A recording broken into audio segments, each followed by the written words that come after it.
again to the Third and 10 podcast. Season 5, episode 5 is now live. I'm your host, Nathan Nguyen, joined always on my guy, Brian Germanaro. It's game week. The boys are finally playing a football game. They will be hosting the Minnesota Vikings later this weekend. We'll break down the Vikings more today, but in terms of a game preview, we'll cover that on Thursday. But other than that, good to see you guys. Happy Tuesday to y'all. Thank you for stopping by, whether on YouTube, on the X, on the Kick, all the fun things. Thank you so much for y'all support. We appreciate it. And we have a lot to break down today with the boys back from West Virginia in East Rutherford, with continuing with training camp and getting ready for the Vikings game, like I just mentioned. But Brian, always good to see you, my friend. How are you, good sir? I'm good. Giants are chilling. Mets are playing solid baseball. Things are looking up right now. Okay, the Mets, yes, they live a winning streak, or what do we got going on over there? They have won 5 of the last 6.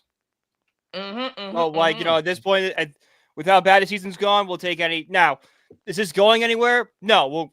Our schedule gets really tough coming up here. We'll come back down to earth.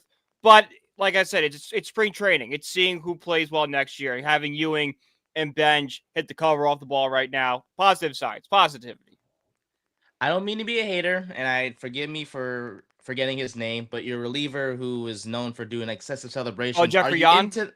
Yeah, love are you him. into that? Or you? Yeah, oh Okay, my god, I love I that. would figure. Oh my god, we're gonna get mad that a guy is excited about playing baseball. No, Oh no, no. There's nothing wrong with that. I think for me, no, it's those people like, online are like actually upset. It's like the guy clearly loves playing baseball and is exciting and celebrating.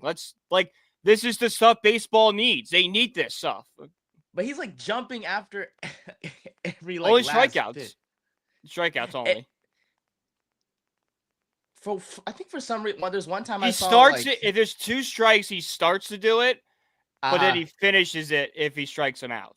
gotcha. Yeah, there was like one play I saw where like he jumped and it was like a ground ball, I guess to the shortstop or second, whoever it was. And I'm like, okay, thank God that worked out. But I'm like, what if he jumps and like But it's he a didn't celebrate. He just jumped.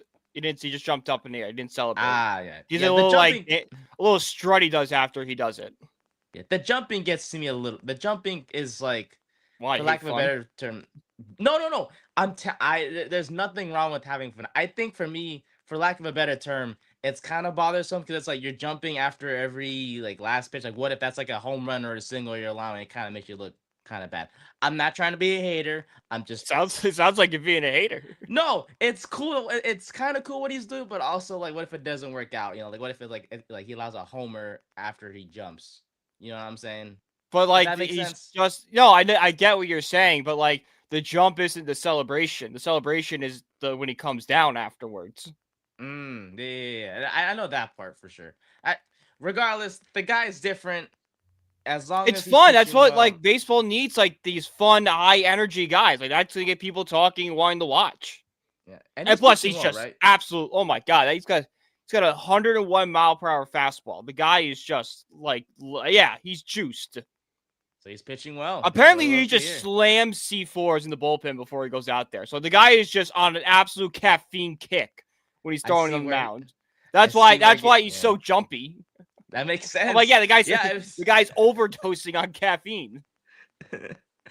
makes sense. Well, we love it though. It's good to always see hear the Mets are doing well because that means you're a happy guy, and that's all that's important to me, my friend. And I'm sure will make us both happy is if the Giants can escape out of this week healthy, not only healthy but also with the win against the I thought Vikings you later said the this Giants can win weekend. this week. I'm like, I could care less if the Giants win this week. It's I don't. Hey, preseason. I know, but I love winning no matter. Like, if You we win, I'll be like, oh, that's cool. But if we lose, I'll just be like, oh, okay, and then move on to yeah. something else. Yeah. Hey, you saw me last year. I was happy as hell after going undefeated in the preseason, and well, the regular season began and everything That was took. the only But highlight of the whole season. yeah, pretty much it was. But hey, Giants football. It's almost on our televisions again. And I'm super excited for. I know you are. I know a lot of us Giants fans are, and I think it's safe to say we all miss football. The whole world did. I was reading on Twitter. Last week's Hall of Fame game between the Panthers and the Cardinals, went down to a pretty exciting finish with Haynes King scoring the game-winning touchdown. Apparently, it had 7.0 million, or basically 7 million viewers, which is the most since It's so 2017. absolute juggernaut the NFL is over America because, like, the NBA on Christmas, their holiday, I think was averaging 6 million people. More people tuned in for a for a preseason game than the NBA on Christmas. I know, dude. I'm telling you, I know.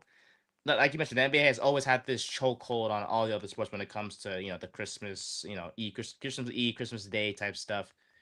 The It's NFL's no, it's slowly the getting NFL's there. now. It's the Christmas Yeah, belongs to the NFL now. I think that was and made don't yeah proven last year. The numbers proved it. yeah, and don't get me wrong. This year's NBA schedule got released today. The Christmas Day games are great. Yeah, I got a bone to LeBron. pick. We couldn't you Ooh, couldn't give the Knicks like maybe more of a cupcake to like who who'd we're you guys opening with the have? Sixers. Oh, you're opening with the six. Oh, Yeah, you could well, have I given mean, us you could have given us a like the Wizards or like a team that's like gonna be scrappy, but like let's be honest, the Knicks are still a level above them. yeah, I mean, Give it give is. us the Wizards. Give us like a team that's like, all right, we think this is probably gonna be like a 6 through 8 type of seed. Like they'll make a playoff team, maybe make an intro, but like when they play like the big boys, the talent level will definitely be there. We had to play a Sixers team that is probably have one of the busiest off seasons, bringing in Jaylen Brown and LeBron James on top of already having Tobias Myers and not Tobias Myers. Oh my God, what's his name? Tobias Um, Harris. Tobias Harris. Yes, Tobias Myers is a pitcher on the Mets, and VJ Edgecombe, who I have very high hopes for this season. Like they have a very good starting four. Let's see. Oh no, Harris is on the Spurs. So you were sort of right but Tobias. So Harris is no longer Tobias there. I think he Maxey. went Tyrese Maxey. There we Tyrese go. We Maxey, got it. that's what it is. Yeah, We are not the brightest NBA it's definitely my hosts, weakest but of that's all okay. the four.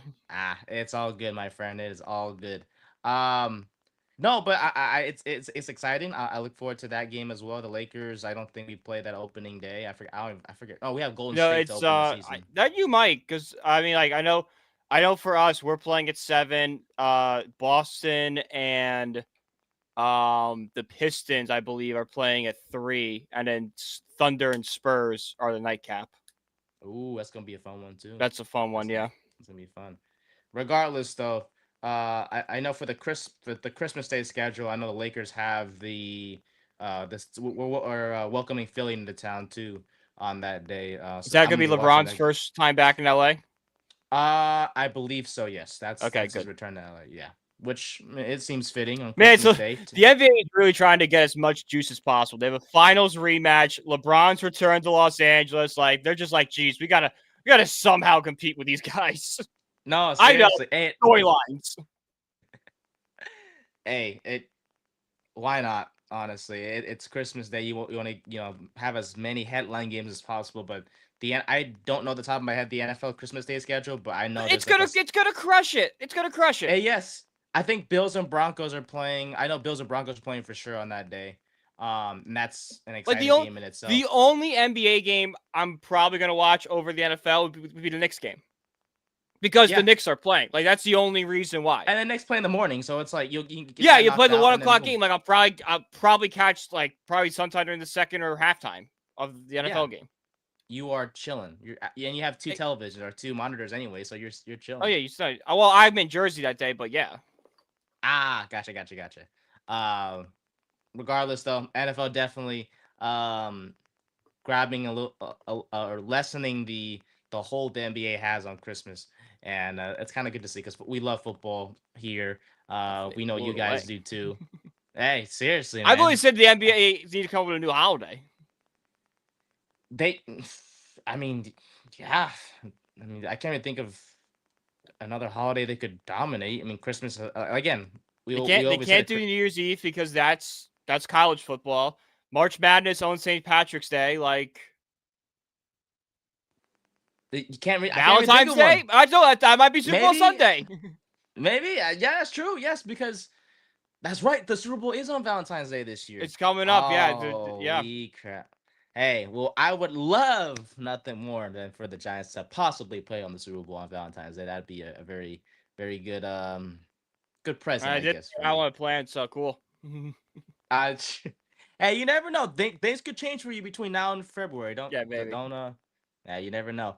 But what hasn't changed, unfortunately, for the Giants is the injury bug, which has followed the team from their final days in West Virginia to now.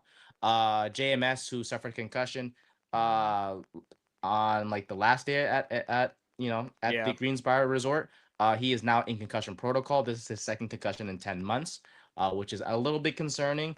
But they will have an eye on him. He should be okay according to reports, but again, it's just concussions are He's nothing not to mess seeing around a about for snap sure. this week. I don't. Yeah, I would They're say gonna lock him in a dark room and just say, "Figure it out." yeah, and we do need him, like, as much as we've seen him struggle in the past. Uh, this is a guy that improved last year, and he is the entrenched starter. I mean, from what I read on the Athletic, or read about on the Athletic, I should say, there has been no competition for any starting spots in the O line, which is not really surprising. But I think if there's any positions that would have we could have thought of that would have some competition, it'd be like the left guard position with Runyon and center with JMS. Yeah. But again, like you mentioned, don't obviously he's not gonna play this week. Maybe at to be safe, don't even play him next week either. I would Uh, find not even playing him at all during the preseason, if we're being honest. yeah, just to be safe, right? Just To to be be safe. careful. Because look, this is something that I think Pat Leonard brought up on Talking Giants Nation today. Look at the O line depth the Giants have. It's not great. Like, No, this is on ESPN. This is the Giants' second string offensive line right now. It's J.C. oof, Davis, our 6th round pick, Aaron Stinney, Lucas Patrick at center, Danny Falele at right guard, and then Marcus Embo on right tackle. The only guy on that list that actually excites me is Bo, but I think we said many times in this show, Bo needs to be A, kicked in the guard, and B, is maybe a next year starter. yeah, no Maybe. doubt about it. At, Yeah, at, at the very peak of his abilities, he's a fringe starter or like 6 offensive lineman that's basically going to fill a Greg Van Roten type role on the team. yeah. Both intriguing. JC Davis is intriguing as well. I mean, there Right. he was But what are your originally ceilings? Like, your ceilings for them aren't high. They're fringe no. starters at best. It's good to have I'm glad we have some sort of depth, but at the same time, it's like you it's still the same situation as years past. I'm sure with every team, I feel like every fan feels the same way. You just don't want to see any of your starting guys go down because if they go No. down, everything is, especially for us too. Because last year, outside of Thomas, missing some time, everyone else in the O line was relatively healthy. Illuminor was pretty much healthy. JMS was healthy. Runyon was healthy.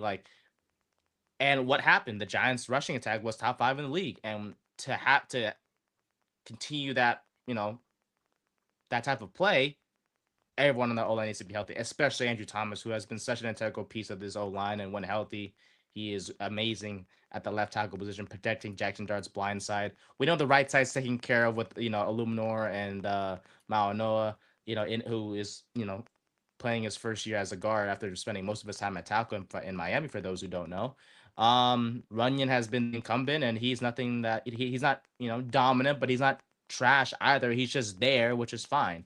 As Brian has said on multiple occasions, all we want is an average offensive line, and if that includes Yeah. having just an average offensive left guard, then no one gives a care.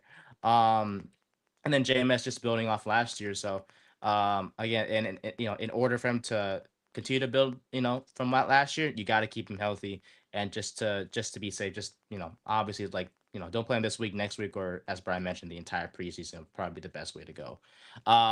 In other news, his backup Lucas Patrick, who you just mentioned, is also hurt. He did not practice today as well, which led to the Giants signing Brendan James, I was going to say, who has pl- because it'd be Brian Hudson would be the yeah, backup. that well, apparently Hudson hasn't been that bad. He took first team reps with the Giants on Saturday. He is 25 years old, and I was say, even bro's though my age. yeah, I know. He's a young guy, and to be honest, with him being so young, he kind of does have the advantage over Patrick because Patrick is 33. He does have experience in the Giants like that, but at the same time, he's had a pretty lengthy injury history, which includes the injury he suffered recently. So, if anything, I wouldn't be surprised if even though we may not know too much about the guy, Hudson makes the team once more. or makes the team over Patrick come the 53-man roster cuts. Other news: Mao Noah got attention from trainers yesterday, or a few days ago, I should say, for a head and neck injury. Looked like, but he was fine. Did not partake in team drills today. Chauncey Golston has a head injury, did not practice, I believe, and Jalen Hyatt hurt his right ankle at the end of practice a couple of days ago as well. He is not practicing today. Juju Smith-Schuster did not practice on Monday. Abdul Carter did not practice as well. Newsom and Drew Phillips also were working with trainers due to respective knee injuries, and also did the same today. And most notably, my friend Jackson Dart did roll his right ankle early in practice on Saturday. Did not miss any reps. He practiced with a slight limp the rest of the way, but he ran a bootleg and looked pretty good doing it. And my friend, he slid. And all of his teammates on the sidelines were celebrating that because, as we know, Dart is not one to slide a lot. But Hey, look, you know, coaching's going on. They're it's telling him crazy. what to do. It's amazing It's what happens when you bring an adult into the situation. and we will Like, talk that's a another lot more thing. about the Another adult. thing Leonard said today. He's just like, I've been covering the Giants for. I don't want to just keep repeating Leonard talking points. I just thought this bringing this up. That's I thought it okay. was really You're interesting. good. He goes, I've been covering the Giants for 10 years. I've seen 4 head coaches, right? McAdoo, Shermer, Judge. So Harbaugh's is 5th. He goes, of all the guys the Giants have brought in, this has been the most professionally run training camp of all of them. It has been Dude, like yes. a well-oiled machine out there. Yeah, and the guys are buying in, and we will talk a lot more about Harbaugh in just a bit. But it's great to see the guys, just buy into this culture that Harbaugh is bringing. Mm-hmm. And I think the best way to describe it is what you just said, like about what Harbaugh. He's an adult. He's a guy that he's been through it. He's had so much experience as a head coach. He's won. He's won a Uh, Super Bowl with Joe yeah, Flacco. he's won a lot, dude. And you say like Joe Flacco's a bum, but I get what you're saying. Like this, We're going to sit here and say, of all the NFL, of all the quarterbacks that win a Super Bowl, is Joe Flacco going to the top 30? no, definitely not. And I don't think the first person like you think of when it comes to like a great quarterback is Joe Flacco. With all due respect, of course, he is a vet. He's a grizzled veteran who I'm glad got playing Joe time last Flacco was a year. game manager that had one 4,000-yard season and one really hot playoff run. There you go. So like, look, he's not the greatest. He's a veteran guy who we all know and love. We're all glad to see him get some playing Man, do the time. Ravens These have days. 2 of the worst quarterbacks to ever win a Super Bowl on their team? Because they Trent Dilfer and Joe Trent Flacco. Dilfer and Joe Flacco are the Super Bowl winning quarterbacks. Hey, Like that. it speaks. That is brutal. It speaks to how good the coaching staff, including Harbaugh, of course, Yeah. where it was over there. I would When I they were would in love to Baltimore. do that. Maybe rank the list of teams based on their quarterbacks to win a Super Bowl. I guarantee you the Ravens are probably in the bottom. They'll be down there. No, trust me, they'll be down there. Us, no. We'll be up there unless because We'll be Eli no. Manning. I would say we're probably middle of the pack. Hey, that's fine by me because people say Eli Manning was an average quarterback, but man, he won 2 damn Super Bowls. Eli Manning was an average quarterback, but he was probably one of the clutchest quarterbacks in NFL history. And he beat two the things. GOAT twice. 2 things can be. Yeah, he had 8. He set the record for most fourth quarter comebacks in 2011. Like, I definitely had my problems with Eli Manning. And listen, I like Eli Manning. I don't like, but he had his flaws. I'm not going to say he had his flaws, but yeah, to say Eli Manning was a bad quarterback is just disingenuous. He was probably an above average quarterback and elite clutch quarterback. Yes, dude. The amount of times he led us on the fourth quarter comebacks, right? That's what I'm saying. Like, it's so fun. Like, we were 2 never minutes, out of it with there's him no under one I center. would like. This might be a hot take, but like, if there's 2 minutes left, like there are very few quarterbacks I would want besides Eli Manning. Like, and he's one of them. He's one of them. Eli Manning is probably like I said, it's probably only like Tom Brady and like I don't even know off the top of my head. I like Mahomes in there, yeah. I guess. Yeah, Mahomes probably. Josh Allen to an I don't know, Josh. Well, the problem with Josh is like he's shown I don't know, this playoff game against Denver. If he doesn't have 4 turnovers, they probably win. Like, dude. I low-key feel bad for him because he is such a good regular season Josh Allen's best performance in the playoffs was lost because of like weird rules at the time of the playoffs, and just his defense not being able to make a stop. You know? Yeah, and of course his unlucky turnovers that he Well, I'm just talking about costly the mistakes. his best performance, which was the game Oh, against the gotcha. Chiefs when it went to overtime, when it was Mm. 30 points scored in 2 minutes. No, Yeah. this past season, yes, Josh Allen was a big reason why the Bills did not win that game. He might take a step back. Yeah, they're still going to probably win double-digit games. Like, Yeah, the Baltimore's Jaguars still are gonna be better. a The thorn. Texans got a great defense. Titans are scrappy. Like, the AFC is so much harder. I think the Bengals are going to be big this year. Like, It's gonna be a his tougher path road is than so last year hard for now. sure. Yeah, last year was his chance, and I'm not saying this year is gonna be easy for him at all, but it's like I just hope he hit him and the team figures it out. I mean, with the new head coach and Joe Brady, who knows? Maybe he And just I needs think needed a that's a different. disaster waiting to happen too. I Really? really do. Huh? I Well, I hate look Joe Brady forward as to. a coach. I really do. Really? I said on the show many times, Joe Brady is an average OC at best and is just being propped up because he coached one of the greatest college offenses we've ever seen. Which it's really easy to do when the offense is Joe Burrow, Jamar Chase, Justin Jefferson, and I think Clyde Edwards-Helaire was the running back. Yes, he was. I do recall. Yes. Like, What a pool. like What a I name. like I could run that offense. Oh yeah, no, of course. We have so many guys drawing weapons. Like you should be able to produce and You have but no, two of the top 3 wide receivers in football right now on the same roster at LSU. and you couldn't do anything with it. Oh, Well, he hooray. won a national championship with it, but anyone could do something with that. Yeah. Yeah. Like No. it's not an accomplishment. Like it's an accomplishment, but like let's not get crazy here. It's not like he was, it's not like he was running the 2011 Auburn offense with Cam Newton as quarterback. Like he had weapons all over the place. Like Joe Burrow sneezed and it was sneezing on an All-Pro. I love that. I do. Who knows though? That there's always that surprise head coach, first year head coach that, leads his team, farther than many expected. And it could be Joe Brady. Who knows? I mean, having that continuity with Josh Allen And if always anyone, helps. I think it's Salah. If there's anyone that leads him farther, Really? you have to think expectation wise. Lead them far because like Joe Brady, like the Bills are a Super Bowl contender. Like so, Joe Brady can really only Oh, fall short. so Same the thing with bar is Jesse low for Minter Tennessee. in Baltimore. Like it's Salah and probably Harbaugh are the 2 best guys for it because the Giants and Titans kind of probably have similar trajectories of just being scrappy teams are going to finish probably somewhere around like 7-10. Yeah, the bar is low for both teams. Yeah, like Okay, now I get you now. I but get like what yeah, you're it's saying. not. I'm not saying that like they're going to be good teams. I'm just saying like it's a lot easier for them to exceed expectation. Like the Ravens are 11. The over under for the Ravens is 11.5.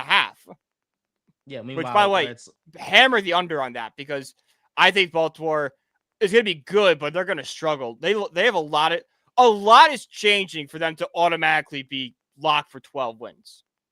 they'll get to 10. So no, I, No, I agree with you. they'll get double digits, but like to like bet on them getting 12 wins when you have they No. lost Linderbaum, they lost Isaiah Likely, Harbaugh's out. Like it's just a lot of changes at one time to immediately think, oh, this roster is immediately going to be 12 wins this year. It's like a step back is very likely. Oh yeah, no, I would have to agree. I think they get to 10 and 11, but the fact that you said the line's 11.5, yeah, I would also go the under as well. Well, I wonder what is the over under for us 6.5? Is that what it is? I believe so. I think it's 6.5. Oh God, yeah, that's higher for me. I'm going higher for that one. I think Seven. like 7.5. damn, they increased. Fudge. I think we started at 6, now we're at 7, yeah. Damn. I mean, It's not crazy. oof. It's a tough No, one. it's not. Like I just Yeah, I'm doing Belly Up Fantasy Live tonight. NFC over unders I'm doing tonight. And the Giants all day, I've been racking my brain going back and forth. I still do not know which way I'm going to go with it. because I think we talked about before. Our floor for them is what, 7 wins, but Our seven floor and a is half. 7 wins, but our ceiling is 10. Like there's not much room for error. I mean, when you have an adult in the room, it gives me a little more confidence that we can squeeze a game or two that Yeah, we but that road we. schedule is brutal this year. It is. It is. I mean, So we're it's starting just like on the. Yeah. it's like I don't know. Like Yeah. I don't know. We definitely need to look at the schedule again. Hopefully soon.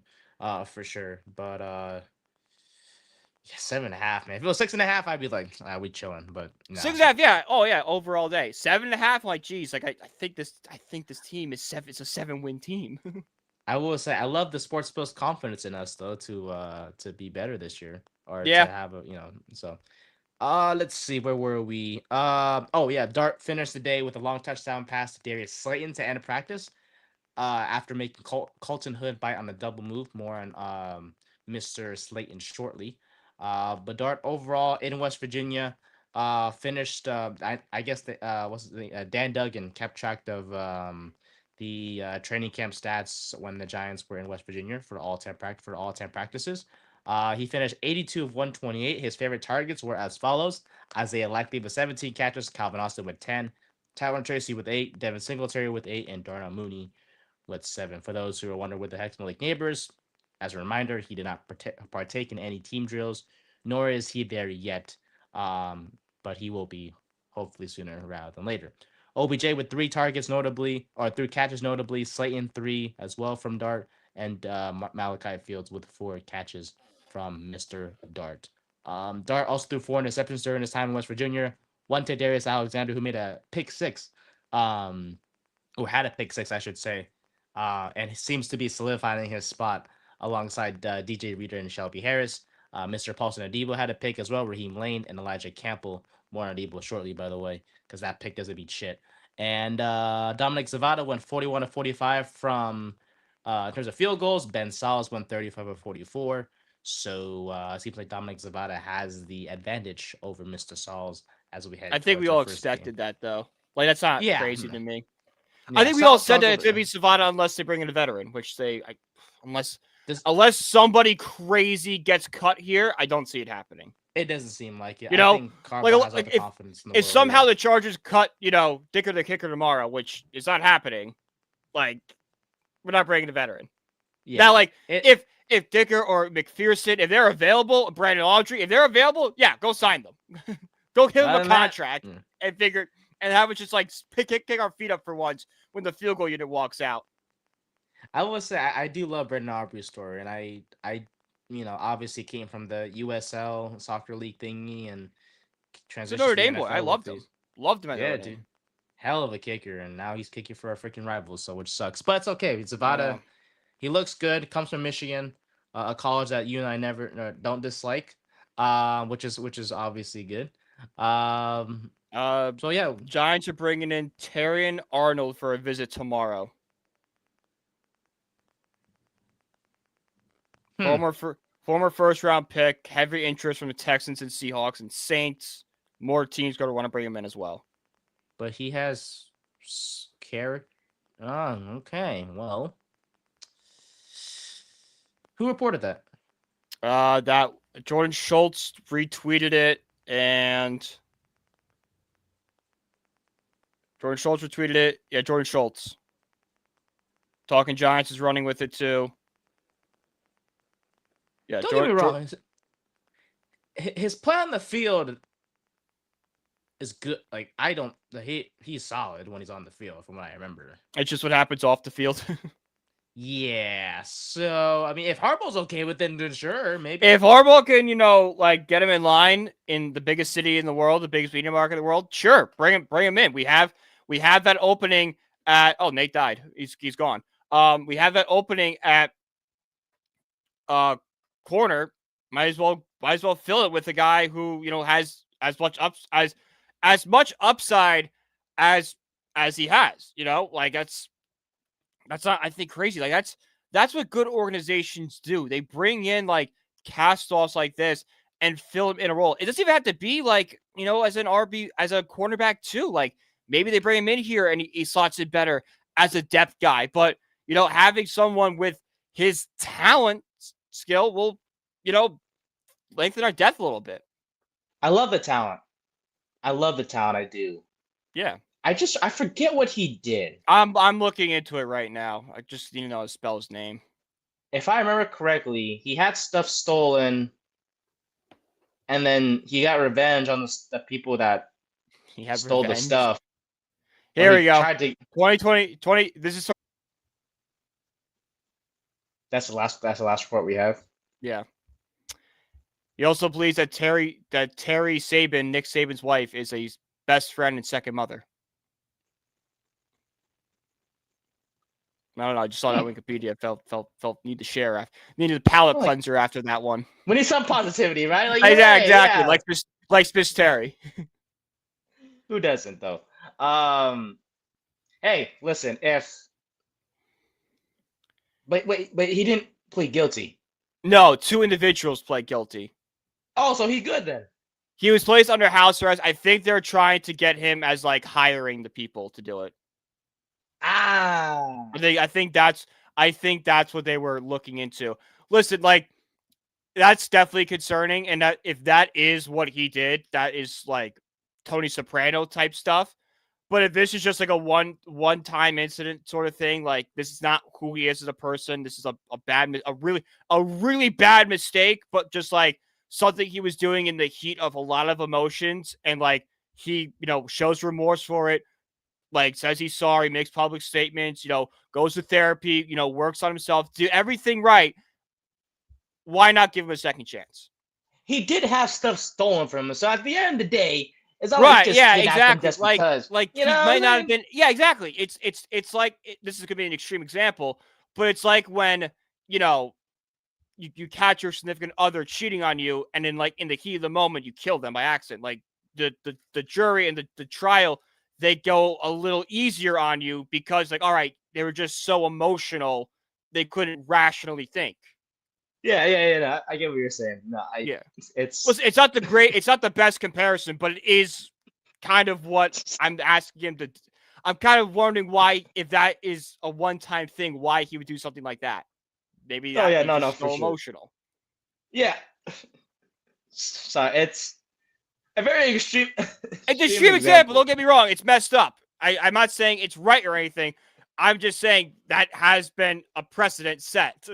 Yes. No, for sure. And it's not like, again, it's not better that he hired someone to do all the kidnapping and all that stuff. But no, like I said, that's mob boss stuff. That's Tony Soprano. That's RICO charges. Like, yeah. So, but in terms of on the field stuff, I'm glad we're bringing him in. We do need some corner help, which is a great transition to our next topic before we get to the coaching staff and our 3rd and 31 segment, which we'll get through pretty quickly. Paulson Adebo, rough start to camp, as we all know. It doesn't seem like he's locked into a starting job. I know we talked about it last episode, my friend, about how we're kind of like contractually have to, he's contractually stuck with us. The financial investment makes him a starter. Yep. Yeah. It does not seem like that, apparently, based on reports in camp. According to Dan Duggan, once again, since we're referencing a lot of sources today, which is pretty good. I feel like a student who has to reference his sources. Oh my god! The research papers. That was a pain in the ass. But according to this news source and this news source, it's like, can I just like not do this? And now I'm a sports writer. Like, crazy how things work. Like, I'll to Johnson from 2018. A 5-page paper. I don't want to do this. Now it's like, 3 articles a night. Pff, easy breezy, right? Yeah, you're just. It's like it's the exact same workout. There you go, and it's easy breezy these days. It seems like for you and for me when I do right sometimes. But according to Dan Duggan, his unofficial tally on who had the most first team reps so far in camp: Greg Newsome the second, Deonte Banks, then it's Paulson Adebo, and then it's Colton Hood. Newsome has been solid on the outside and has worked in the slot as well. With Phillips and Washington. But Newsome also did got hurt. He had a non-contact knee injury, but do not worry, he is okay. He got checked out. He is all good. Deonte Banks has been playing better. Recently, though, quarterbacks have continued to target his way and have been pretty successful in doing so. But when you consider that, and he's still getting more reps than Adebo, kind of shows how bad Adebo is. because he himself is allowing a lot of completions to, himself in camp, and the staff's confidence in him is slowly decreasing as we speak. Colton Hood, not ready to be a week 1 starter. We all know this already. Drew Phillips still in the slot, but splitting reps now with Darius Washington, depending on the situation. This continued earlier today as well. And as we can all, we thought that both Javon Holland and Tyler Newton were going to be your starting safety for this upcoming regular season, but this isn't set in stone, as Jason Pinnock is rotating with the first team, specifically with Newman on the first team, I should say. So the pressure is definitely on the young product from Minnesota. So, all to just say, our cornerbacks suck. Yeah, pretty So much. Arnold, Well, yeah. wait, So don't, hey, don't talk about Colton Hood like that. He isn't doing anything wrong. He just got here. oh no, yeah. He's an exception. He's fine. We all love Colton for now. This But is a Colton Hood Pro podcast. yes, that I always will be until he stinks, unless he stinks up the joint. Then that's a different story. But we would love Terry Arnold on this team. I think he would definitely slide in immediately as a starter. To the Probably, point yeah. where I wouldn't mind. Hell, Arnold and Newsom, because Newsom's playing well. I ain't gonna lie. Like, for a guy that's on a Newsom's playing well. Yeah, let him roll. 1 year, $7 million contract, and he's, I obviously he was kind of bad in Jacksonville, but hey, he's been doing just It was fine. Jacksonville. Who cares? Yeah, who cares? You know what I'm saying? And he played well in Cleveland. If he can play well in Cleveland, he can play well anywhere. So, and it's Darnell Wilson that we have. Man, that guy went from the Browns to the Jaguars. Like, does he have something against playing for like well-run organizations? Like, he just wants to go to clown shows. He didn't have a choice because he got drafted to Cleveland and then they traded him to Jacksonville. Oh my god! Yeah, not the.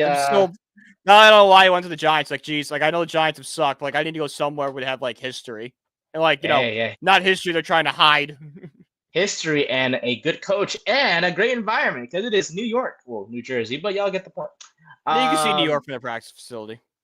Yeah, you go. Also, give yourself a pat on the back, my friend. You said it last year. Kayvon Thibodeau should play more on the inside, and he has been.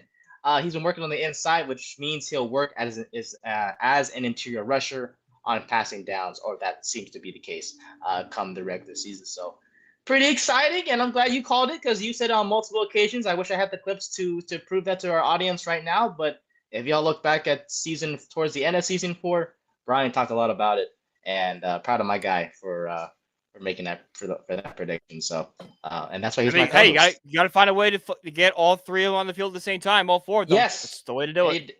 Yeah, damn right. So you put Burns and Carter on the outside, Tibbs on the on the inside there on passing downs, and Oliver Reese obviously at interior linebacker with Edmonds, but he can rush the pass. I swear to God, our quarterbacks are going to have an absolute headache this year, dealing with our guys. So, with that being said, the quarterback won't even matter because they might not. They only need a guard for 2 seconds. Yeah, and if I'm telling you, dude, it's the O-line's gonna have their hands full. Once the quarterback gets the ball in their hands, they're gonna be looking up and seeing like immediate pressure by anybody. It could be Burns, Tibbs, it could be Reese, it could be Carter. It's DJ Reader. DJ Reader, who has been is doing very well in camp, and it's give me a lot more confidence that this defensive line is as fixed as it can be. Even though it is a position of need, the Giants are still possibly trying to look for help for, but it's like you kind of don't. You need more corner help more than defensive tackle help. Let's be honest. I mean, you have Reader, you got Harris, you got Fotu Alexander. We just mentioned had a pick 6, had a couple of sacks I believe the other day as well. He's been playing outstanding. I think we just need cornerback help, and I feel a lot more better about this team. So I know Joe Shane is probably not listening, but if you are Joe, what's up? Just hello, yes, hello, Joe, and please sign Terry Arnold. Don't let him leave the building tomorrow, because I can't think of any other corners out there in the market that would have and be able to or feel okay with starting. Yeah. So, anyways, coaching staff. For those who may have not watched it yet, we started season 5 with covering both the offensive and defensive position groups and our burning questions for each one. And if you haven't watched it, go check it out. Episodes 1 and 2 of season 5 on our YouTube channel. But today will be our last episode of that mini series covering the coaching staff. So basically, we're having one burning question for both John Harbaugh, Matt Nagy, and Denard Wilson. I give that look for Matt Nagy because I'm not very positive on him. And that's just a spoiler that I want to mention. But not very positive things coming for Matt Nagy. But we'll start with John Harbaugh, my friend. I want to ask you, no matter how this season goes, do you believe that we as fans, will we as fans still believe that he'll get the job done and bring us a Lombardi? Like, let's say like things get off to a rough start this regular season. Will you still like, no matter what happens this year, will you still feel confident that things are going to be okay? Yeah, because this year is the honeymoon period for John Harbaugh because he is, like I said, probably the best coach we've had since Tom Coughlin, and probably the best coach you make an argument past Coughlin. So, and look, this is his first year in New York. It's his first time being a brand new coach, and what was it, 17 years in Baltimore? That's a long time Dude, to be in one place. So, hell it yeah. might take, it's going to take a year for him to learn New York, learn like the players, and kind of get a feel for how things run here. So, if he struggles a little bit year one, my confidence is not going to be shaken because I could just scrap that out. All right, that's a learning year. That's a year of him figuring out. Now, if it's year two and we see the same mistakes being made again, then I'll be like, oh, okay, we might have problems. But for year one, there's nothing that could really happen outside of like an 0-17 season, and everyone takes a step back. That make me think Harbaugh is not going to get us back to being a well-run organization. Yes, a respectable one, if I may add. Yeah. But yeah, I totally agree with you because it seems like the team, the organization as a whole, they're vibing, they're enjoying this commanding presence, this confident presence that he has on this team, which honestly, the team really hasn't had much of that with their past head coaches, like a Dayball and Joe Judge and Shermer and friends. Pretty much since Coughlin, they never had that adult in the room, that guy who's been through it before. It's been a bunch of OCs and DCs and special teams coordinators, and it's just like that doesn't work. That doesn't always work. Obviously some teams succeed with first time coordinators and go for it. I mean, look at Mike McDonald of the Seahawks. He just won a damn Super Bowl. But it doesn't apply to everyone. The Giants need an adult, and they got one in the Harbaugh, right? And players have raved about him. Abdul Carter has stated he pulls the best out of everybody. And it's been reported that the players on this team, they wanted someone to help direct them. They were starving for this direction of They sorts, and they have it wanted now. discipline. Like, look Yes. what happened say whatever you want about Mike Kafka, but Mike Kafka did bring some discipline to this organization with what he did with Abdul Carter. Look what happened after Abdul Carter had some structure. He played well. That Minnesota game's a big example. And that's after even he had his first sack, and granted, it was kind of a give me sack in the Patriots game where he was benched for the first quarter. Yeah, and he still got it. A sack is a sack, no matter how you get it. So. Yeah, like listen, it was a sack for maybe at best a yard, and even then, it's kind of pushing it. But it's still like he started to like, oh, okay, he grew up. He grew up. He did, and he's still growing. He's still a young guy, and when you have a guy like Harbaugh now, like in the room, like there's no doubt, the maturity is, it's only going to get better for him and the rest of these, because we have a lot of young players in this team, with Scat, Dart, Neighbors, etc.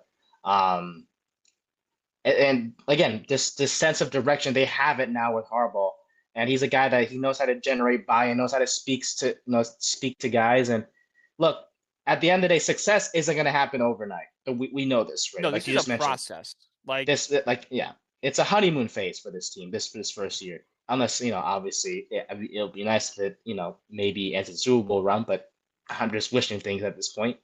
But when you have a Super Bowl winning head coach who's won 8 road playoff games, in his career, it helps at least speed up the process towards winning that Lombardi just a little bit. And look, he's already had to deal with some pretty shaky stuff. I mean, the Dexter Lawrence trade incident situation, the Abdul Carter responding to Jackson Dart about the whole Donald Trump thing in the G, a few months ago, and it was there was no panic in the organization. They nipped it in the bud with a short period of time. Lawrence was traded maybe a week after, I think, or two at most, after he demanded one. And everyone forgot about that. Yeah. The whole Abdul Well, Carter I think criticism. all of us thought that that was just Lawrence doing it as a contract thing. Yeah, and again, Harbaugh just dealt with that easily. It Yeah, wasn't, it's like, all right, not cool. much, Yeah. Yeah, and And they then kind of the clowned him whole on the way out. Goes, hey, we want people that want to be here. yeah, he I'm didn't. like, So oh, screw him, okay, man. that feels like a shot at him. Yeah, and by the way, he looks like shit over there in Cincinnati. I'm just be honest You know what with else you, looks but like crap? It's Trey Henderson. Going back to the Ravens, he's apparently not looked really, great. He's apparently not looked great in Ravens camp. damn, Now this was from a Cincy few weeks. This was like a week ago, so like maybe it turned around. I'm sorry, I'm not locked in with Ravens training camp right now. I got a lot going on, but from what I saw, it wasn't great. Start. wasn't great. Hell, I mean, Cincinnati gets a third round compensatory. Speaking of compensatory picks, before we finish up, because I don't want to waste too much time. Austin Schlottman is the starting center for the Tennessee Titans, apparently. Which is great for us because if he plays 90% of the snaps this year, we get a fourth round compensatory pick. Well, good for us, but like Good Tennessee, for us. what's going on over there? Hey, they don't want to play Pat Coogan, apparently. Why not? I rather play Pat Coogan over him. I don't know. I don't know. I mean, Pat Coogan's a dog. Like, he might not be like the greatest center in the world, but bro's gonna hype out the boys. Oh, I know. Yeah, He's gonna be a vibes guy out there. Yeah, I know, but I guess feel like you always need one of your linemen to be a vibes guy, and Pat Coogan's 100% him. I guess he's not playing with British Slotman, and hell, maybe that's good for Slotman. I know what it is. It's the whole familiarity with Brasillo, and I forget he's over there in Tennessee. Screw him, by the way. I don't like him anymore. Thank you for fixing our line, but you left us, so screw you. I forgot who's our new O-line coach. Did he leave us, or was he asked to leave? He's no longer a Giant, so I could care less. Okay, cool. All right. All right, I'm fine with that. Yes, sir. But a great example of why I think Harbaugh will eventually, lead us to success, and that we should just continue to believe in him no matter what happens this first season. In 2012, there was a Ravens team meeting that I read about. There was a meeting that consisted of so many player complaints, things were almost getting out of control. But Harbaugh, what did he do? He heard everyone out. He gained control of the situation. He helped the team move forward because it was a pretty bad meeting, from what I understand. 3 months later, he won the Super Bowl. That's the type of comfort, or that's the type of comfort that leadership. Yes, that gives me confidence. Like, hey, if things go to shit this first year, which we'll get to possibly why it may go to that type of level because of our OC, he's gonna fix it and nip it in the bud immediately before it's too late. Yeah. Because it helps when you have a guy who's been through it. He knows what to do in various situations. That's what I said. We've said this too. Like, Harbaugh has always been, he's never been afraid to admit he's wrong and fix his mistakes. Yeah. Which I felt like our other coaches wouldn't do. Like, Joe Judge's ego was way too big for him to ever admit he was wrong. He had the Belichick inferiority complex. Pat Shurmur was just there. And Brian Daboll cared too much about how the media would perceive the move to actually do it. Yeah. So I'm telling you, I think for a guy that has 180 regular season wins, 13 postseason wins, he's accomplished. This team, he's something the team hasn't had in forever. The plan that he has in place, it will work. And I have a lot of confidence that these players on this team will work as hard as ever for this guy. As fans, we should continue to believe in Harbaugh no matter what happens this first season. A Lombardi is coming. I feel it. For the first time in quite some time, I feel it with this head coach. I think we'll be good no matter what happens this first year. And we move forward to our offensive coordinator. Who is Matt Nagy? I give you mine. Do you think Matt Nagy's the right guy to help Jackson Dart take the next step? That was my question too. I was thinking about it, and I try to be positive, man. I was thinking about it. I mean, he last worked with Patrick Mahomes. That gives me some confidence there. But dude, he's like, that was a long time ago too.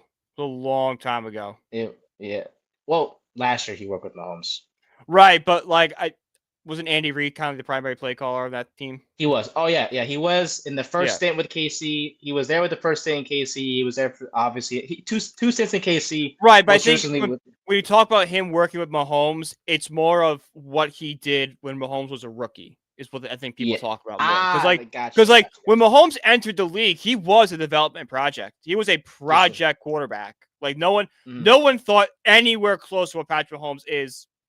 So like that's what got him the job with the Bears in the first place. Now, if we want to say he worked with a mobile quarterback before in Mahomes, who can be mobile and stuff, sure, I get that, but the league's a lot different today than it was in 2018 when Mahomes was a rookie. So like Oh yeah, no doubt. that concerns me. It does, yeah, and let's not forget, my friend, Nagy was not the first option. It was Todd Monken, for those who don't remember. Oh, He was 100% the was first Monken. option for the Yeah. OC job, yeah. I And wouldn't he took be the surprised if Cleveland. he was like, I wouldn't be surprised if it was Monken and then probably Cliff Kingsbury. I'm glad you brought up that name because he was the favorite after Monken before Nagy emerged as a candidate. Yeah. But I feel like Nagy was the guy we had to like settle with. And we yeah, probably only settled with him because of they wanted guys with experience on the coaching staff, and he had experience. it seemed like it, yeah. And also with Kingsbury, he had this. There was this hurry up scheme. There's this hurry up type of offensive scheme that he has that didn't align with what Harbaugh wanted to do. So that's why he kind of passed up. Or that's why the Giants didn't, choose him. But I'm There's some fine with that too, familiarity. because I don't want like, why would you bring something in that you're not comfortable with? Yeah, and you don't want to gas your defense because what if you hurry up the offense and yeah you score hallelujah, but your defense is gas. Like you kind of want to slow things down, like grind the opponent down a little bit. But apparently from what I read about Harbaugh and Nagy were both Andy Reid disciples. They didn't work together during in Philadelphia, but they worked under Reid for a period of time. The team valued Nagy's head coach experience, his work with Mahomes and whatnot, but again, I'd be lying if I said I wasn't worried. I mean, we look at his time in Chicago when he was, he The had some Chicago success. should be worried because of Mitch Trubisky. What happened with him? Yeah, yeah, because again, he had some success there. We shouldn't, we can't discount that. That success was more because of that defense was so good, not because of the offense. And he, from what I remember, he tried to force this pass happy scheme when the Bears were like, nah, like we want to do a run heavy system. And he lost his play calling duties actually to Bill Lazor. And the offense improved from I think it was like 20 points per game to like 30 points per game in like 4 straight games. And in a second stint with the Kansas City, like and you brought up a good point, my friend. What did he really do? And I remember they lost Tyreek Hill a year before he joined them again. And Mahomes had an MVP year with Juju Smith-Schuster as receiver number 1. When he joined the team, let's be honest, that Chiefs offense was just never. It wasn't explosive. Like it wasn't like exciting or whatever the case. Like it just wasn't. How do I say it? It just wasn't. It didn't look the same like we're used to. And you would think as an OC, like you're supposed to figure things out, maybe implement some sort of fix. They didn't. Let's be honest. And there's honestly times where I kind of wish we egos aside, maybe Dable would come back as an OC, at least to continue some familiarity with Dart, and Dart looked good under Dayball and whatnot, and having that voice that you're used to hearing in your head always helps a young quarterback, and obviously that didn't happen. The only positive thing I can take from this is there's reports of a collaboration with Nagy, with Greg Roman, who's the run game coordinator, and guy, Brian Callahan. Yeah, Brian Callahan, who's the quarterback's coach, to run/call the offense. So that brings me some optimism. But if he's the only one calling plays and things go to shit by midseason, get him out. Like I'm not. No, I'm not. We had to have a very short leash with Matt Nagy because we already don't think this. I don't love Dart in the scheme that Nagy's going to run. So if it gets really bad here and stunts his development, we got to go bring in someone that actually can work with Dart on his strength and bring him up to an NFL speed. Yeah. So again, and this is nothing new. It's the most head scratching move Harbaugh's made. But like I said, I was going to trust him that he knows what he's doing. But I like, do too. I am nervous because if you're gonna be this offensive guru and like basically like what he was, everyone claiming he was like gonna be up there with McVay and LaFleur and all them. Like your only success as a head coach is because of your defense, and the quarterback that you basically were like given to like fix in Trubisky like regressed under you. I don't love it. Just as much as I have a lot of confidence in Harbaugh that he chose the right guy for the OC, I also have a lot of confidence that he'll fire him if things go bad because he's Yeah, done it like I before. said, that's why I alluded to it in the last point. Harbaugh's not afraid to admit he made a mistake, and he'll just change it. You know, it's Yeah, a business. exactly. Nip it in the bud before it's too late, or Yeah. things get worse, I should Like say. if Shane Bowen would have been fired before the season started, but if Harbaugh is the Oh, head coach dude. last year, Shane Bowen is fired after Dallas. Oh yeah, no, he That's doesn't it. sniff. He's on hot. He's on a really hot seat going into the season. As soon as Dallas happens, I don't think Harbaugh lets him on the plane. No, absolutely Harbaugh's like, not. He figure out your own way home, dude. leaves him in Dallas. Like, bro, absolutely not. So again, we'll say it again. Always helps to have an adult in the room. We have one. He's the guy who will make the right decision, whether it's quickly or need some time to take place. He'll do it, and that's why I love having Mr. Harbaugh in the building. Quick program alert. We'll probably save the 3rd and 31 segment for Thursday in regards to the Vikings and the Lions. We're going to preview the Vikings more in depth anyways on Thursday, but we'll save that for that episode due to time constraints. But we'll end the show with Denard Wilson. My friend, is he the guy to make this unit a top 10 defense, a top 10 by the end of the year? I think so. I think the reports we're seeing are a lot of positives. Like I had questions about Arvell Reese. How is he going to, look in this defense? And so far, he's absolutely killing it. Deontay Banks apparently is taking a step forward. Greg Newsome is taking a big step forward. Like a lot of these guys, we had question marks, are performing better than we thought they would. And it doesn't matter to like game action actually starts, but the fact that you can make these little upgrades for these players before anything and just give you like kind of answer questions before games. It's like, all right, if you're doing that with these question mark players, how good are like the established guys going to be under you? Hell yeah, and I love you mentioned those established guys. Obviously guys like Burns and Edmonds who have been in the league for quite some time. Like, and those guys have been shown out during their time in camp, doing their thing. And Wilson, and another fun fact that I found out, the Giants initially wanted him before they had to settle on the terrorist himself, Shane Bowen, because Darnell went to Tennessee. And Wilson's a guy he's a smash mouth football type of guy. I love his energy. Carl Banks has said it. The players love Wilson's defense, and Brian Burns said it best too. He takes all the gray area out so that there's no confusion. Like it's chaos that he brings to the defense, but it's organized chaos, and that's a big deal because that's huge. Yeah, because when you have a front line that potentially could be Burns, Tibbs, Carter, Emmons, and Reese, like near the front of the line, but those are guys that are quick and athletic. They can rush the passer, blitz, drop into coverage when needed. Like again, we just talked about it earlier. Quarterbacks are going to be confused as hell. Back there. Because, we have five guys coming at you. Like what? They don't know. Yeah, and like they don't know who's coming. It could be anyone. It could be any one of those. And we've seen it in camp as well. Like Wilson throwing, putting different, schemes and exotic blitzes and pressures. Like he caused a headache to Jackson Dart. He's been causing a headache to that offense all camp long with his guys. So I have a lot of confidence in Wilson too. I think this defense really makes a massive improvement, and let's say it does take some time for this offense to kind of get things going. Will keep us in games. Oh, 1,000%. I have all the confidence that 100%. Well, I said that. I said the identity, even with all the star powers on offense, the identity is this football team is their defense. It's the defense. It's the guys that are going to win in the trenches, and even on offense too. It's going to be a run heavy. This is going to be a team that will go back to what they have been known for doing. It's winning through the trenches with the defense, with the defensive line, right, and the run game. Because when we've had success, we've always had a good run game, and we have potential there with Scad and that whole entire offensive line, and a fullback with Patrick Ricard, and a quarterback that can run the football as well. So lots of yes, a lot to like, and it's a good coaching staff. Some question marks, obviously, with the OC, but if that can get resolved, I think we're chilling. And I think even with a shaky cornerback room, I think Darnell Wilson figures it out. Yeah. And will be a-okay. But Terran Arnold, if you can behave yourself, please join the Yeah, Giants. we'll love to have you. No more Tony Soprano stuff. Yes, no more of that.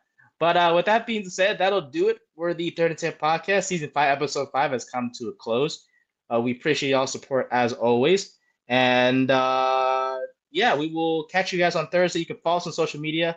Follow me at Nathan_124. You can follow Brian at BrianPG1016. Our podcast page on TikTok is at Third and 10 Podcast. And you can find my article work at Brian's article work at BrilliantSports.com. Next episode, Vikings preview. Even though it's a preseason game, we're still going to preview them anyways because they have a new quarterback, one in Kyler Murray.